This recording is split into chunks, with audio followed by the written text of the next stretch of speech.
A new study showing some types of cancer are on the rise in younger Americans. The analysis of 17 National Cancer Institute registries from 2010 to 2019 found that early onset cancers in U.S. patients between the ages of 30 and 39 is up 0.7%. The study also finding a big increase in cancer among women and a decline for men, and noting that patients who identified as Asian, Hispanic, American Indian, or Alaskan Native saw the greatest increases in risk. NBC News medical contributor Dr. Natalie Azar joins us now with more. Dr. Azar, from just the headlines, this is a really alarming study. What is your breakdown of it? Is it a little less scary as it seems on paper? Well, I think the trend is incredibly important to think about and to watch.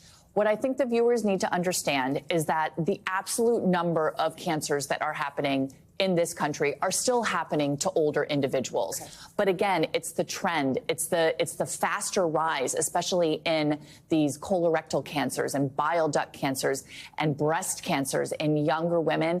That is what we are really concerned. That's what's kind of sounding the alarm and sort of making us all in the healthcare community going, what's going on here? What about our screening tests? How are we going to pick these cancers up?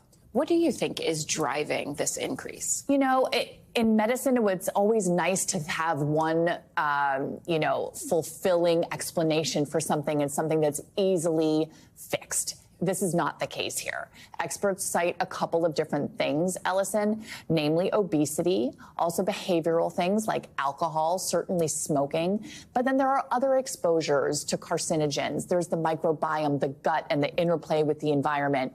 The short answer is a lot of different things, not one thing, but it's definitely been a call to action for the research community to try to better understand why these patterns are happening. Yeah, for people who are looking at this as a patient, as a non-medical person, should we look at this and say, okay, those screenings we thought we didn't need until later in life, past 40, as a woman, should we be getting them earlier? So, unfortunately, patients are not empowered to make that decision. Insurance will not cover it. You know, the governing bodies who sort of dictate and tell us what to order and do, they are evidence-based, right? They want to say it's cost-effective to screen a 35-year-old woman for thyroid cancer. Right now, that's not the case, but thyroid cancers are increasing.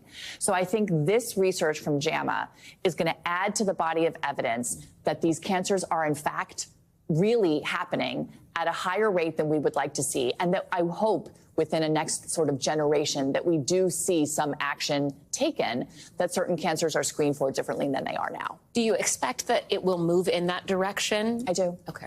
I do, you know, especially for things like what we've known has been so difficult to diagnose early, like ovarian cancer and thyroid cancer. It's an ultrasound. It's a non-invasive test. And right now there's no protocol for screening for that. Do we need to screen younger for breast cancer? You know, those kinds of questions. I think the people who are in charge of making those decisions have a lot to think about. Dr. Natalie Azar, thank you. Thanks for watching our YouTube channel. Follow today's top stories and breaking news by downloading the NBC News app.